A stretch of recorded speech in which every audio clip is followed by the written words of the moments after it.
जय हिंद दोस्तों, welcome to another video. आज के इस वीडियो में बात करने वाले हैं दोस्तों Indian navy GD dB and यांत्रिक के बारे में। ठीक है, क्योंकि दोस्तों उसके लिए बहुत ही इंपॉर्टेंट क्वेश्चन और सिलेक्टेड क्वेश्चन लिए गए हैं और प्रीवियस ईयर क्वेश्चन भी इस वीडियो में आपको करवाने वाले हैं। ठीक है, तो आप मेक श्योर बिना स्किप किए वीडियो को एंड तक जरूर देखिएगा। लेकिन उससे पहले बता दें दोस्तों कि जो भी कैंडिडेट इस वीडियो को देख रहे हैं वो जाकर सबसे पहले चैनल को सब्सक्राइब कर बेल आइकन को प्रेस जरूर कर लीजिएगा, क्योंकि आने वाले ऐसे प्रैक्टिस सेट आपको टाइम पर मिलती रहती है। ठीक है, तो चलिए वीडियो को देर ना करते वीडियो को स्टार्ट करते क्वेश्चन नंबर 1 से। क्वेश्चन नंबर 1 में आपको बताना है दोस्तों, डॉप्सन इकाई का प्रयोग किया जाता है कहां पे आपका किया जाता है दोस्तों। डॉप्सन जो आपका इकाई है वह कहां पे प्रयोग किया जाता है ये आपको बताना है। ठीक है, ऑप्शन है दोस्तों आपका पृथ्वी की मोटाई मापने में, हीरे की मोटाई नापने में, और दोस्तों आपका ओजोन परत की मोटाई नापने में, और दोस्तों आपका सौर के मापन में। ठीक है, अगर दोस्तों बात कर लेते हैं कि डॉप्सन का प्रयोग कहां पे किया जाता है, तो इस क्वेश्चन का करेक्ट आंसर जो हो जाएगा दोस्तों ऑप्शन नंबर सी, जो कि आपका ओजोन का परत की मोटाई मापने पे डॉप्सन का प्रयोग किया जाता है। ठीक है, तो राइट आंसर दोस्तों option number C will be the correct answer. ठीक है, चलिए अगला नेक्स्ट क्वेश्चन देख लेते हैं। अगला नेक्स्ट क्वेश्चन है दोस्तों अगर आप डिफेंस का पैकेज लेना चाहते हैं, आप अगर टेस्ट सीरीज लगाना चाहते हैं कि दोस्तों कैसे कैसे किस टाइप के क्वेश्चन पूछे जाते हैं, ठीक है, तो उसके लिए दोस्तों यहाँ पे परीक्षा ऐप पर आपको यहाँ पे टेस्ट सीरीज आपको देखने को मिल जाएगा। ठीक है, अगर आप परीक्षा ऐप डाउनलोड करके दोस्तों आप ओपन करते हैं तो उसमें यहाँ दोस्तों सारे एग्जाम डिफेंस से रिलेटेड आपको देखने को मिलेगा। ठीक है, टेस्ट सीरीज आपको देखने को मिलेगा, चाहे वो दोस्तों यहाँ पे आप देख सकते हैं इंडियन एयरफोर्स से रिगार्डिंग हो, या दोस्तों Indian air force X and Y group से रिगार्डिंग हो, ठीक है, या एनडीए ऑनलाइन टेस्ट लगाना चाहते हैं, या Indian coast guard navy GD DV, या दोस्तों आपका इंडियन नेवी का प्रिपेयर कर रहे हो तो उसके लिए भी बेस्ट टेस्ट सीरीज आपको Indian SSR, Indian navy SSR and MR, या दोस्तों आप एफकेट का प्रिपेयर कर रहे हो उसके लिए दोस्तों आप बेस्ट टेस्ट सीरीज लगाना चाहते हैं दोस्तों, तो आप यहाँ पे देख सकते हैं आपके लिए जो यहाँ बेस्ट यहाँ पे निकाला गया है दोस्तों, जो कि आपको 50% ऑफ आपको देखने को मिलेगा। ठीक है, जो कि आपको 50% यहाँ डिस्काउंट आपको देखने को मिलेगा अगर आप दोस्तों JD50 यूज़ करते हैं तब। ठीक है, अगर आप यहाँ पे यूज़ करते हैं दोस्तों, जो कि आपका जो यूज यहाँ पे JD50 यूज कोड करते हैं तो आपको 50% आपको हर टेस्ट सीरीज में आपको देखने को मिलेगा। ठीक है, तो दोस्तों आप अभी जाके परीक्षा ऐप डाउनलोड करके दोस्तों आप यहाँ पे टेस्ट सीरीज आप आसानी से और इम्पोर्टेंट क्वेश्चन को अपने एग्जाम के लिए इम्प्रूव कर सकते हो। ठीक है, गर्म करने पर एक अर्धचालक का प्रतिरोध क्या हो जाता है, यानी दोस्तों on heating the resistance of A semiconductor. Option है इंक्रीज करता है, डिक्रीज करता है, रिमेन सेम रहता है, या दोस्तों आपका पहले घटता है फिर आपका बढ़ता है। ठीक है, पहले बढ़ता है उसके बाद फिर घटता है। ठीक है, तो राइट आंसर दोस्तों आपको कमेंट बॉक्स में बताना है। ठीक है, तो इसका राइट आंसर की बात करें तो यहाँ पे क्या हो जाएगा ऑप्शन नंबर बी। ठीक है, जो कि आपका डिक्रीज करेगा। अगर बात कर लेते हैं दोस्तों अर्धचालक के बारे में, ठीक है, तो अर्धचालक किसे कहा जाता है दोस्तों, ये पॉइंट आपको याद रख लेना है। ठीक है, या अर्धचालक किसे कहते हैं दोस्तों, तभी आपका ये क्वेश्चन बन सकता है। ठीक है, अर्धचालक के बारे में बात कर लेते हैं दोस्तों। यदि अर्धचालक उन पदार्थों को कहा जाता है दोस्तों, अर्धचालक वह पदार्थों को कहा जाता है जिसकी विद्युत चालकता चालकों से कम होता है लेकिन अचालकों से ज्यादा होता है। ठीक है, विद्युत यहाँ पे बात करें दोस्तों, जो कि अर्धचालक उन पदार्थों को कहा जाता है जिसका विद्युत चालकता जो होता है वो कम होता है चालकों से, और चालकों से ज्यादा अधिक होता है अर्धचालक कहलाता है। ठीक है, ये आपका ऑप्शन नंबर बी आपका सही हो जाएगा। ठीक है, अगर इसका एग्जाम्पल की बात करें तो दोस्तों आपका सिलिकॉन, जर्मेनियम और कैडमियम, जो कि आपका सल्फाइड, जो कि आपका अर्धचालक का एक एग्जांपल है। ठीक है, तो राइट आंसर दोस्तों ऑप्शन नंबर बी हो जाएगा। ठीक है, चलिए दोस्तों अगला नेक्स्ट क्वेश्चन देख लेते हैं। अगला नेक्स्ट क्वेश्चन है दोस्तों, जब कोई वस्तु ऊपर से गिराई जाती है तो उसका भार क्या होता है, जीरो हो जाता है, अनचेंज यानी अपरिवर्तित रहता है, या परिवर्तनशील हो जाता है, या सभी गलत है, यानी ये सारे जो है ऑप्शन गलत दिए गए। ठीक है, तो दोस्तों बात कर लेते हैं इसका करेक्ट आंसर का, तो ऑप्शन नंबर बी, जो कि आपका अनचेंज यानी अपरिवर्तित रहता है। जब कोई वस्तु को ऊपर से गिराई जाती है तो उसका भार यानी जो आपका भार जो है दोस्तों, यानी वेट जो है वो आपका अनचेंज यानी अपरिवर्तित रहता है, कोई भी चेंज नहीं होता है। ठीक है, अगर दोस्तों बात करें कि कोई भी आदर्श परिस्थितियों में किसी वस्तु को ऊपर से गिराने पर उसका भार के अंदर कोई भी परिवर्तन नहीं देखने को मिलता है। ठीक है, क्योंकि दोस्तों हम जानते हैं कि ऊपर से जबकि दोस्तों हम जानते हैं कि उसका द्रव्यमान और उस पर लगने वाला वस्तु का जो गुरुत्वीय बल होता है, गुरुत्वीय त्वरण जो होता है, ठीक है, उसका मान अपरिवर्तित रहता है। इसी चलते दोस्तों जब कोई वस्तु को ऊपर से गिराते हैं तो उसका भार अनचेंज हो जाता है। ठीक है, चलिए दोस्तों अगला नेक्स्ट क्वेश्चन देख लेते हैं। अगला नेक्स्ट क्वेश्चन है, एक अंतरिक्ष यान को चक्कर लगा रहा है, ये अगर बात करें दोस्तों कोई एक अंतरिक्ष यात्री ये अंतरिक्ष यान जो चक्कर लगा रहा है वह क्या छोड़ जाता है, ठीक है। तो ऑप्शन है दोस्तों आपका पृथ्वी की ओर गिरेगा, यह दोस्तों आपका कम गति से गतिमान होगा, यह दोस्तों आपका अंतरिक्ष यान के साथ साथ उसी गति के गतिमान होगा, या दोस्तों अधिक गति से गतिमान होगा, ठीक है। तो दोस्तों अगर बात कर लेते हैं इस क्वेश्चन का करेक्ट आंसर का, तो ऑप्शन नंबर सी जो कि आपका शो कर रहा है दोस्तों, यह अंतरिक्ष यान के साथ साथ उसी गति से गतिमान होगा, ठीक है। अगर बात कर लेते हैं दोस्तों, कोई भी अंतरिक्ष यान जब गतिमान हो तो वह किसी भी वस्तु को छोड़ जाता है, तो उसी को क्या कहते हैं, अंतरिक्ष यान के साथ साथ जो गतिमान हो जाता है, ठीक है। तो राइट आंसर दोस्तों ऑप्शन नंबर सी हो जाएगा, ठीक है, क्योंकि दोस्तों जो दोनों का वेग यानी वेलोसिटी है वो इक्वल हो जाता है, ठीक है। तो right answer option number C. चलिए अगला नेक्स्ट क्वेश्चन देख लेते हैं दोस्तों। अगला नेक्स्ट क्वेश्चन है, ये अंतरिक्ष यात्री निर्वात में सीधे खड़े नहीं रह सकते हैं, इसका कारण आपको बताना है, ठीक है। ऑप्शन है दोस्तों आपका, यहां से देख सकते हैं ऑप्शन जो दिया गया है, गुरुत्व नहीं होता है, या वायुमंडल में श्यानता बल बहुत तीव्र होता है, या सौर वायु ऊपर की ओर बल लगाती है, या दोस्तों आपका वायुमंडलीय दाब बहुत कम होता है, ठीक है। तो आपको बताना है दोस्तों कि यहाँ पे जो दिया गया ऑप्शन, इसमें बताना है कि इसका करेक्ट आंसर क्या हो जाएगा। जब अंतरिक्ष यात्री निर्वात में सीधे खड़े नहीं रह सकते, इसका कारण क्या हो सकता है। अगर बात करें दोस्तों कि अंतरिक्ष यात्री निर्वात में सीधे खड़े नहीं रह पाते हैं, क्योंकि वह जो है दोस्तों आपका गुरुत्वीय यानी ग्रेविटी जो है वो नहीं होता है, ठीक है। अंतरिक्ष में ग्रेविटी यानी गुरुत्व नहीं होता है, ठीक है। जिस बल द्वारा, अगर बात करें दोस्तों, जिस बल द्वारा किसी भी चीज को पृथ्वी की ओर खींचती है, उसी बल को हम लोग क्या कहते हैं, उसी बल को हम लोग उस वस्तु का भार कहा जाता है, ठीक है।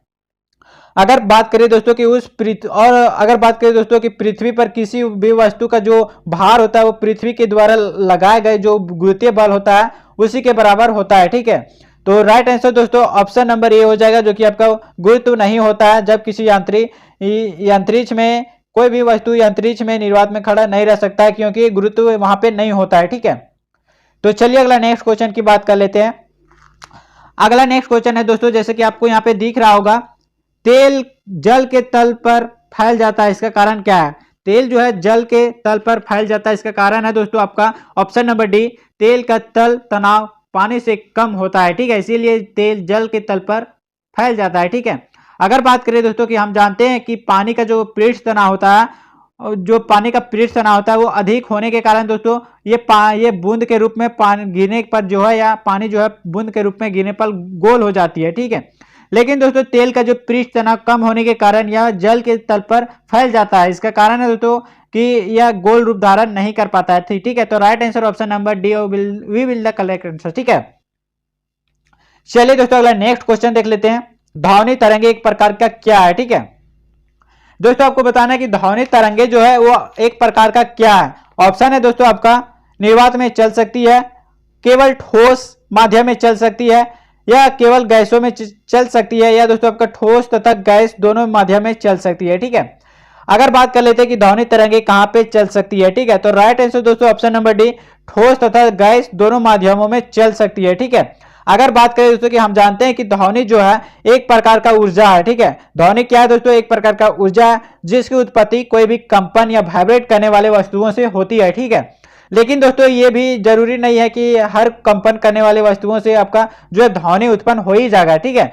और दोस्तों सबसे मेन पॉइंट ये है कि ध्वनि के संचरण के लिए किसी न किसी माध्यम की आवश्यकता तो होती है, चाहे वो ठोस हो, चाहे द्रव हो, चाहे गैस हो, किसी भी माध्यम में दोस्तों ध्वनि को यहाँ पे संचरण के लिए किसी माध्यम का जरूरत होती है, ठीक है। तो दोस्तों अगर बात करें कि और ध्वनि की अगर बात कर लेते हैं, ध्वनि जो है एक निर्वात में संतरित नहीं हो सकता है, ठीक है। ध्वनि निर्वात में संतरित नहीं हो सकता, उसके चलने के संतरित होने के लिए दोस्तों आपको कोई भी माध्यम ठोस द्रव गैस होना कंपलसरी है, ठीक है।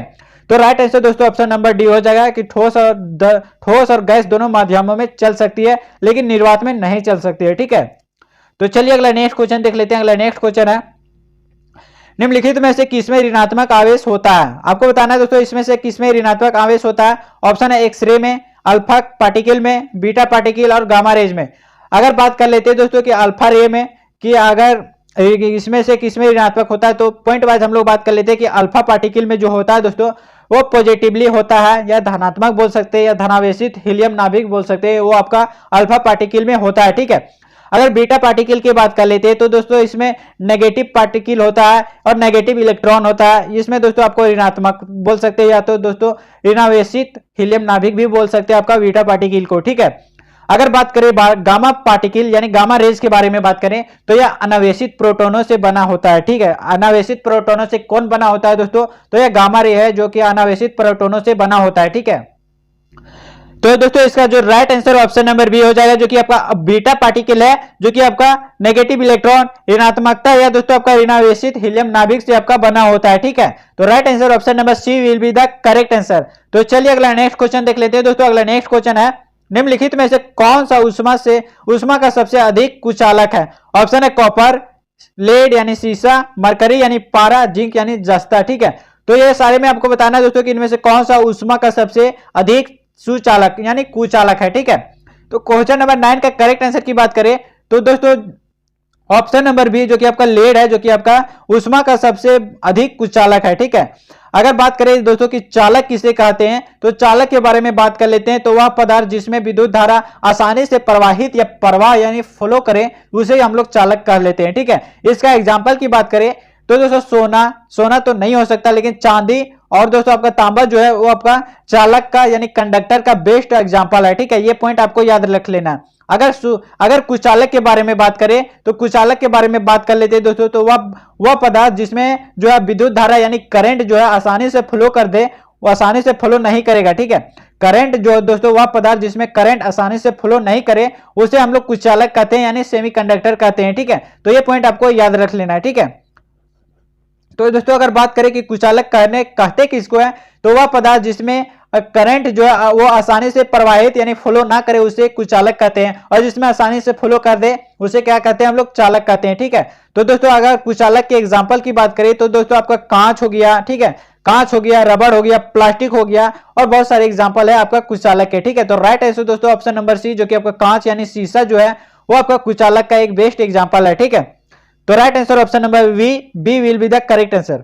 चलिए दोस्तों इस वीडियो का लास्ट क्वेश्चन देख लेते हैं, और इस वीडियो का जो लास्ट क्वेश्चन है वो क्या है, जल के आयतन में क्या परिवर्तन होगा यदि तापमान 9 डिग्री सेल्सियस से गिरकर 3 डिग्री सेल्सियस कर दिया जाए, ठीक है। ऑप्शन है आयतन में कोई परिवर्तन नहीं होगा, आयतन पहले बढ़ेगा उसके बाद घटेगा, या दोस्तों आपका आयतन पहले घटेगा फिर बढ़ेगा, या दोस्तों आपका पानी जम जाएगा, ठीक है।